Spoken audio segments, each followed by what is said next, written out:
आज अमेरिका ने एक बड़ा धमाका कर दिया।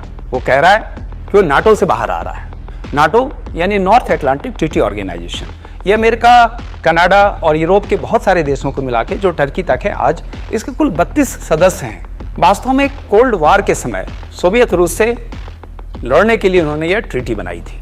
इस ट्रीटी की विशेषता यह है, इसका आर्टिकल 5, जिसके अनुसार किसी भी एक देश पे यदि हमला होता है तो सभी देश सामूहिक रूप से उसकी लड़ाई लड़ेंगे। लेकिन अभी ईरान के युद्ध के समय वैसा नहीं हो पाया और पहले से जो दरार थी वह साफ दिखने लगी। इटली ने अमेरिका को यह कह दिया कि वह अपने एयर बेस का इस्तेमाल नहीं करने देगा, जबकि स्पेन ने कह दिया कि उसके एयर स्पेस से कोई हवाई जहाज गुजर ही नहीं सकता है।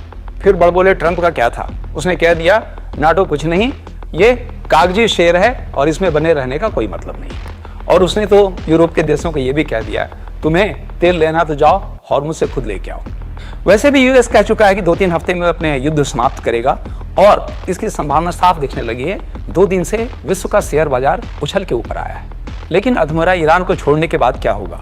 मिडिल ईस्ट में उसकी दादागिरी बढ़ जाएगी और ईरान का इस्तेमाल करके चाइना और रसिया मिडिल ईस्ट में अपना वर्चस्व बढ़ाएंगे और ईरान बड़े मजे से स्ट्रेट ऑफ हॉर्मुज़ में बैठ के वहां से जाने वाली तेल के जहाजों से वसूली करता रहेगा। क्योंकि नाटो में सुरक्षा का अधिकांश भार अमेरिका पे है और जब अमेरिका ही अलग हो जाएगा तो फिर क्या रातों रात यूरोप के देश अपनी सुरक्षा तैयार कर पाएंगे? लेकिन फिर क्या होगा?